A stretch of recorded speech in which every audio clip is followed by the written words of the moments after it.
Assalamualaikum, salam Malaysia Madani, berita pagi 20 Mei 2023 bersama saya Syairul Islam. Pengarah Angkatan Pertahanan Awam APM Kedah, Lieutenant Colonel Pertahanan Awam Awang Askandar Ampuan Yaakob, 56 tahun, meninggal dunia ketika melakukan pendakian di Gunung Everest.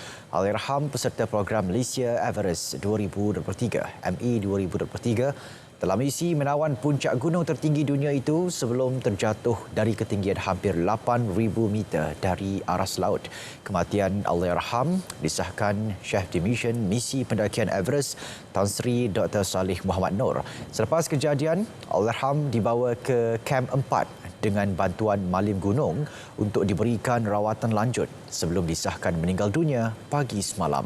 Kejadian itu sudah dimaklumkan kepada Kedutaan Malaysia di Nepal dan selepas dibawa sehingga ke Kem 2 yang dijangka pada hari ini, jenazah akan dihantar ke hospital untuk bedah siasat. Keluarga Allahyarham juga sudah dimaklumkan mengenai kejadian itu. Mengikut laporan media tempatan Nepal, Allahyarham adalah warga asing ke-9 meninggal dunia bagi musim pendakian tahun ini. Sementara itu, Menteri Luar Datuk Seri Dr. Zamri Abdul Kadir berkata beliau telah dimaklumkan mengenai kematian pengarah APM Kedah berkenaan. Pihaknya telah mengarahkan malawakil di Kathmandu untuk memantau proses membawa turun jenazah ke base camp sebagai langkah pertama operasi. 15 kes pokok tumbang dilaporkan sekitar ibu negara ekoran hujan lebat dan ribut petir awal malam tadi. Pusat Gerakan Operasi Jabatan Bomba dan Penyelamat Kuala Lumpur menerusi kenyataan memaklumkan pihaknya menghantar jentera terus ke lokasi sejurus menerima panggilan kecemasan. Pokok tumbang menghempap lebih 15 kenderaan dan motosikal tiang elektrik selain menghalang lalu lintas utama. Kerja-kerja mengalihkan pokok terbabit dilakukan menerusi operasi berkenaan. Tiada mangsa terlibat dalam bencana terbabit. Tambah baik ekosistem agensi penggalakan pelaburan IPA negara sekaligus melaksanakan penyelarasan fungsi dan peranan koridor ekonomi wilayah berkaitan pelaburan. Perkara itu dipersetujui mesyuarat Majlis Pelaburan Negara MPN. Perdana Menteri Datuk Seri Anwar Ibrahim berkata inisiatif itu bagi memastikan pendekatan menyeluruh menggalakkan pelaburan negara secara lebih teratur. Jelas beliau, Malaysia perlu mengoptimumkan sumber sedia ada bagi mengatasi isu pertindihan tanggungjawab di antara IPA sekaligus menjamin penyampaian perkhidmatan IPA yang lebih berkesan. Penyusunan semula ekosistem IPA negara akan dimulakan dengan pelan penyelarasan fungsi dan peranan IPA secara berfasa. Mesyuarat MPN dipengerusikan Perdana Menteri buat pertama kalinya selepas diumumkan semasa pembentangan belanjawan 2023 pada 24 Februari lalu. Jumlah pelaburan diluluskan dalam pelbagai sektor ekonomi bagi suku pertama 2023 adalah 71.4 bilion ringgit, meningkat 59.7% berbanding tempoh sama tahun lalu, merangkumi 1,265 projek berpotensi menjana hampir 24,000 pekerjaan. Kerajaan akan melakukan peralihan dasar sosioekonomi berasaskan pendapatan boleh belanja bersih isi rumah. Menurut Menteri Ekonomi Rafizi Ramli, ia menggantikan pendekatan berasaskan pendapatan B40, M40 dan T20 yang digunakan ketika ini. Ada banyak perbincangan mengenai pendekatan ini kerana dia tidak menggambarkan sepenuhnya dari segi perbandingan kemampuan dari satu isi rumah ke satu isi rumah, kerana ada banyak variabel lain selain daripada pendapatan semata-mata. Variabel itu termasuklah berapa tanggungan anak, lokasi dan sebagainya. Ia bakal dilakukan secara berfasa dan dijangka bermula Januari 2024 dengan berpandukan data daripada pangkalan data utama. 10 kaunter khas akan dibuka mulai Ahad ini hingga 21 Jun di lapangan terbang antarabangsa Kuala Lumpur KLIA bagi melancarkan proses dokumentasi Jemaah Haji Malaysia.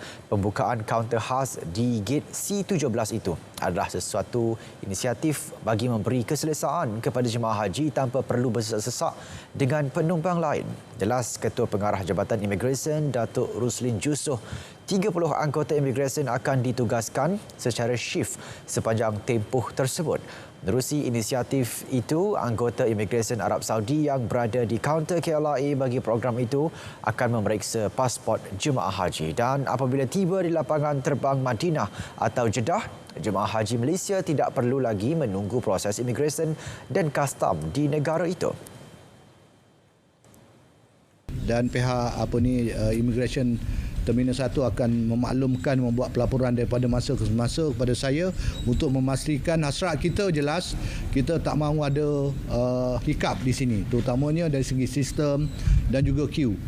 Kita mahu dia selari dengan pelepasan di pihak Immigration Saudi Arabia. 31,600 jemaah haji Malaysia akan berangkat ke Arab Saudi melalui 102 penerbangan mulai Ahad ini. Kementerian Komunikasi dan Digital sedia meneliti masalah capaian internet yang dihadapi oleh rakyat Sarawak. Menterinya Fahmi Fazil berkata perkara itu merupakan fokus utama dalam lawatan kerja rasmi beliau ke Bumi Kenyalang. Tapi utama ialah isu internet. Itu yang kita akan fokus. Beberapa masalah prasarana, isu kita ada menara-menara tapi tidak ada kuali. Ya. Jadi ini antara perkara yang memang kita tahu, sedar, dan hari ini adalah untuk meneliti beberapa perkara untuk segera menyelesaikan. Tambah beliau, terdapat lebih 600 menara telekomunikasi diusahakan Perbadanan Ekonomi Digital Sarawak. Kurang separuh daripadanya mempunyai perkhidmatan telekomunikasi syarikat gergasi atau mobile network operator yang beroperasi. Pihaknya kini meneliti beberapa langkah segera bagi menyelesaikan masalah tersebut. Tangani isu keterjaminan makanan, Malaysia berhasrat mempertingkat kerjasama dengan Rusia dalam bidang penyelidikan dan pembangunan produk akuakultur dan agrobioteknologi. Menteri Pertanian dan Keterjaminan Makanan Datuk Seri Muhammad Sabu berkata ketika ini kebergantungan negara terhadap makanan import masih tinggi.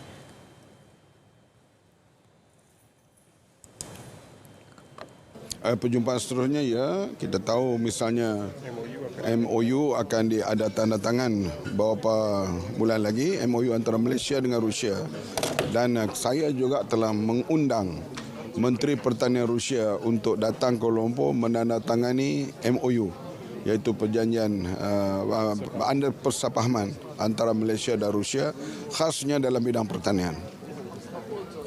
Hasrat itu dinyatakan dalam sesi meja bulat Malaysia-Rusia Forum Kazan 2023.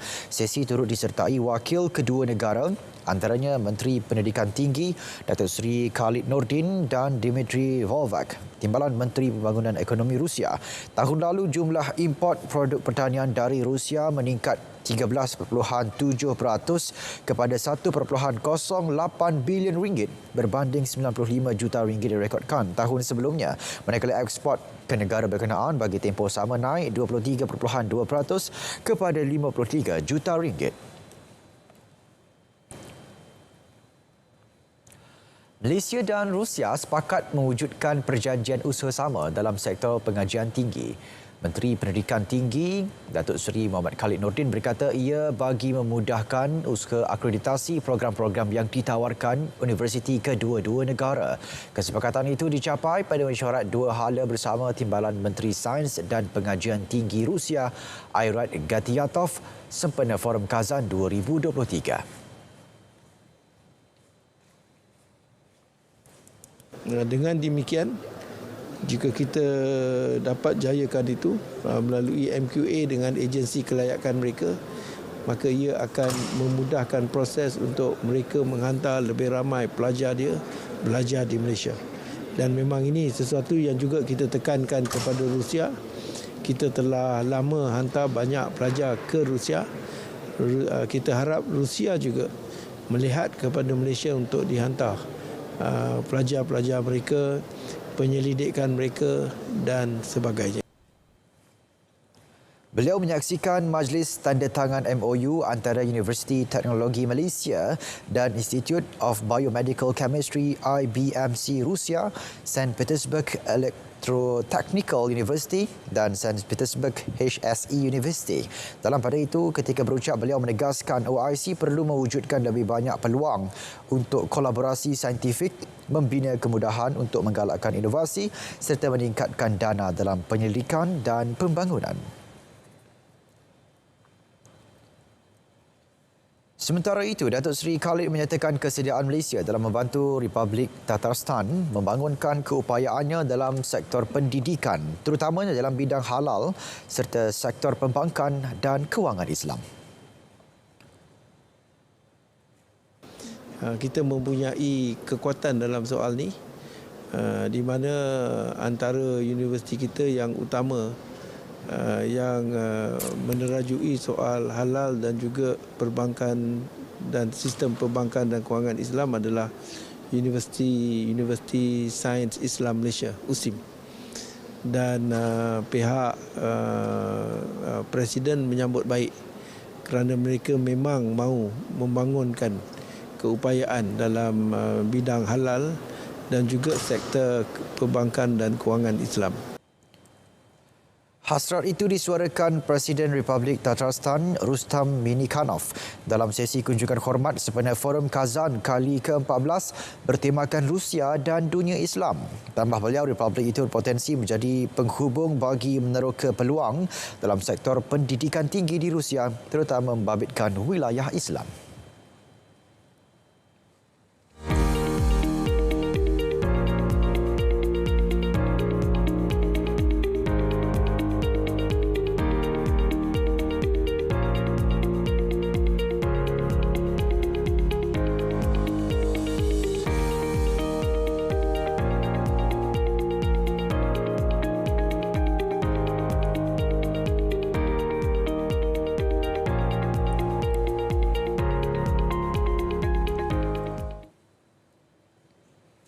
Bersua kembali. Menjelang musim Haji 1444 Hijrah, jemaah haji yang bakal tiba di Madinah esok diingatkan supaya sentiasa memakai lencana yang disediakan tabung haji TH bagi mengelakkan kejadian tidak diingini. Pengurus Zon 1 Muhammad Abbas berkata, lencana yang dipakai dapat membantu jemaah sekiranya tersesat atau pingsan semasa melaksanakan ibadat. Okey, pertama yang saya nak pesan pada jemaah haji ialah apabila mereka berada di tanah suci, mereka tidak ada membawa apa-apa pengenalan diri kecuali lencana. Jadi lencana ini penting.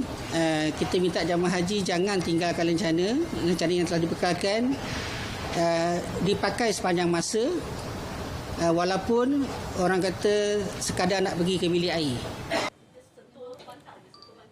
Persiapan operasi di Zon 1 Madinah kini telah siap dan bersedia menerima kehadiran kumpulan pertama. Beliau juga menyarankan jemaah untuk memaksimumkan amal ibadat sepanjang berada di Madinah. Setiap jemaah dijangka berada antara 5 hingga 6 hari di Madinah sebelum memasuki Mekah. Di Zon 1, jemaah akan ditempatkan di Hotel Anwar Movenpick dan Sajah Hotel. Manakala Imar Hotel di Zon 2, 6 petugas akan membantu jemaah di Zon 1 dibantu 6 pembantu tempatan. Baik, musim panas beri sumber rezeki kepada seorang peniaga di Kelantan apabila dia berjaya menjual 24 tan tembikai boci setiap hari. Zuhairi Hashim yang membuka kedai di tepi jalan sejak sebulan lalu berkata dia menjual buah itu serendah 80 sen untuk grade B, manakala grade A RM1.20. Saya ambil daripada ladang lagi. Dari saya mari daripada ladang, saya buat turun di Gua Musa ni, saya boleh buat harga tu. InsyaAllah boleh makin belakang. Rezeki ramai-ramai. Alhamdulillah, memang ramai. Memang ramai sungguh orang. Dia habis jualan dari sehari 24 teh sehari dengan hak paling-paling sikit 12 teh sehari. Dulu memang pelanggan takut kalau rasa 4.5 tu dia pun mari nak sebelah pun ada lah ni dengan tak takut dah dia ambil lah ni. 10 biji. Borong dah bagi beli borong. Dia pakai tak mikir, dia buka bonet kereta ke dia pakai bubur. Selain pembelian terus di kedai, pembeli juga boleh membuat tempahan menerusi Facebook dan WhatsApp miliknya. DXN Holdings berhad buat kemunculan semula di papan utama Bursa Malaysia pada nilai 0.69 sen dengan jumlah pembukaan sebanyak 12.71 juta saham. Pengeluar produk pengguna yang berorientasikan kesihatan dan kesejahteraan itu telah mengumpul sejumlah 112 juta ringgit hasil melalui penawaran runcitnya. Bercakap pada majlis penyeraian itu, pengerusi eksekutif dan pengasas DXN, Datuk Lim Xiao Jin berkata daripada jumlah itu 80 juta ringgit diperuntukkan bagi pembayaran balik pinjaman bank dan 7.9 juta ringgit bagi keperluan modal kerja. Due to the simple fact that we are also the manufacturer. We manufacture the products, then we are able to stabilize the goods, no? Okay. For example, for the last 2 years, many company, they are adjusting their their prices in the range of 20 to 30%, but DXN we only raise to 6 to 7%. So we are able to stabilize the price. DXN merancang untuk mengembangkan operasi perniagaannya kepada 5 pasaran baharu antaranya Amerika Selatan dan Afrika Utara dalam tempoh 3 hingga 5 tahun akan datang. Sebelum ini DXN yang disenarai pada tahun 2003 telah disenarai pada Disember 2011 susulan pelaksanaan penstrukturan semula operasi syarikat.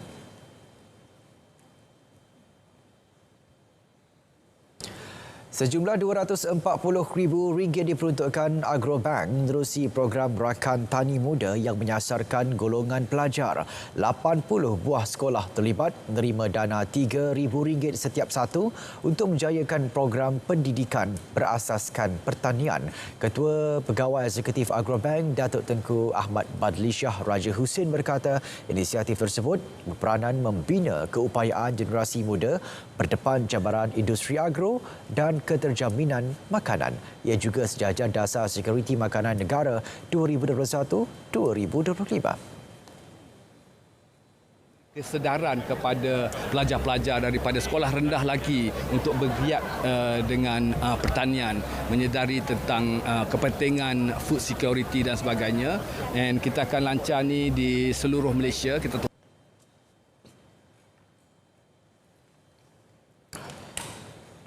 Melaka FM kekal relevan sebagai ejen penyampai dasar kerajaan kepada warga Melaka. Exco Komunikasi Digital Negeri Melaka, Fairul Nizam Roslan berkata Jabatan Penyiaran Melaka juga berperanan sebagai medium khebahan khusus untuk memeriahkan lagi Tahun Melawat Melaka TMM 2024. Katanya Melaka FM juga antara yang terpantas dalam menyampaikan maklumat sahih terutama berkaitan program dan khebahan kerajaan negeri.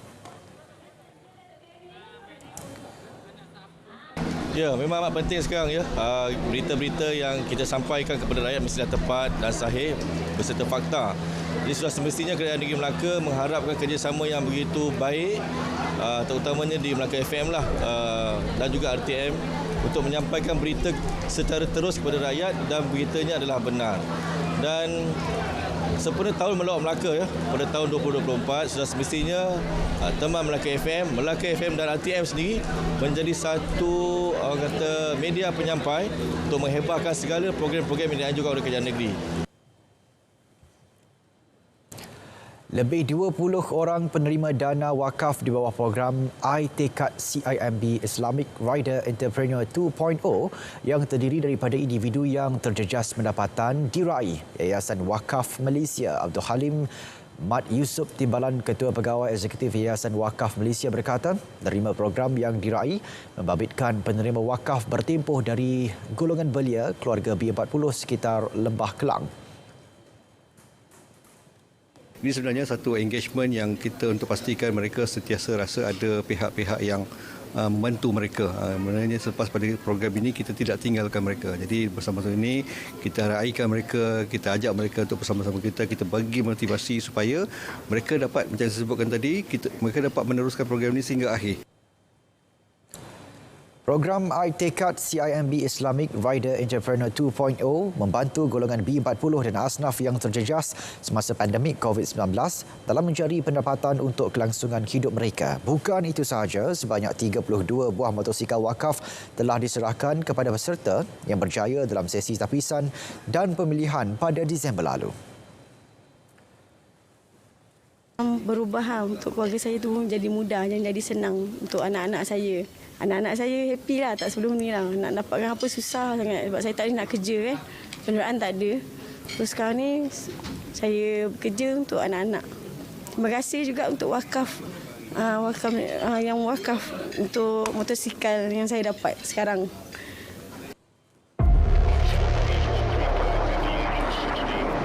Saksikan secara langsung Majlis Perasmian 523 Langkawi. Selasa 23 Mei 2023, 9.15 pagi. Dan Majlis Penutup 523 Langkawi, Sabtu 27 Mei 2023, 12.30 hari. Bertempat di Pusat Pameran Antarabangsa Mahsuri Langkawi. Hanya di TV1, saluran berita RTM dan rtmclick.rtm.gov.my.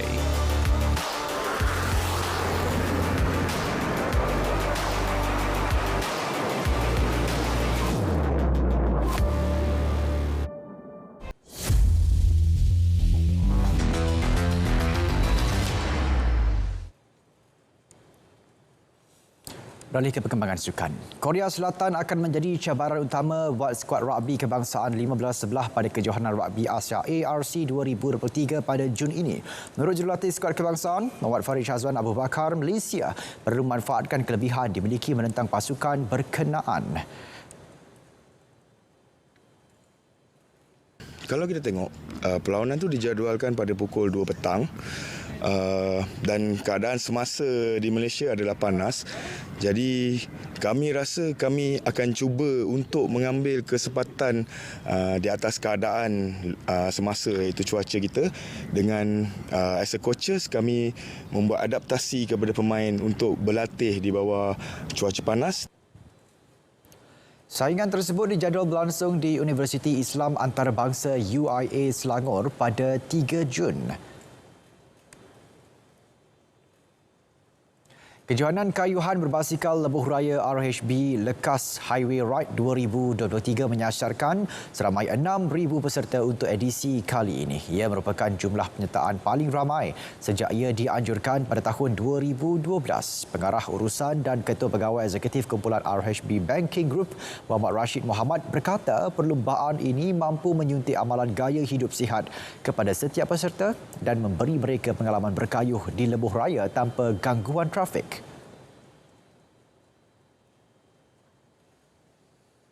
Last year, I think planning was a bit difficult because there's a lot of protocols and there's a lot of SOP that needs to be adhered to. I think we see more certainty here, and like I mentioned earlier, the key is actually promoting the communities around us to promote healthy lifestyle.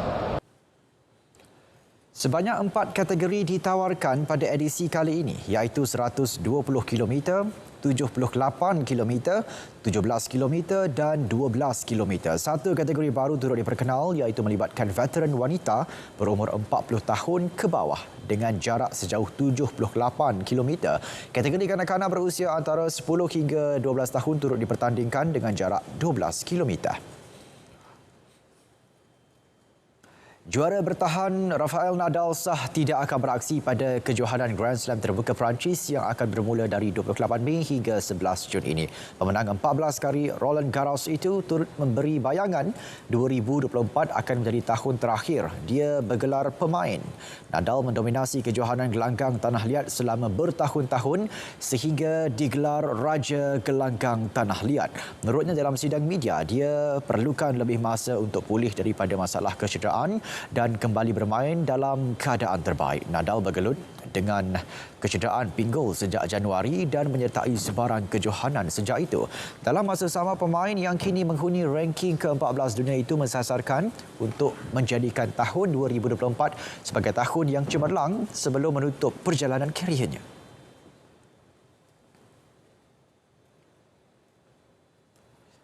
Saudara pemerhati itu mengakhiri Berita Pagi.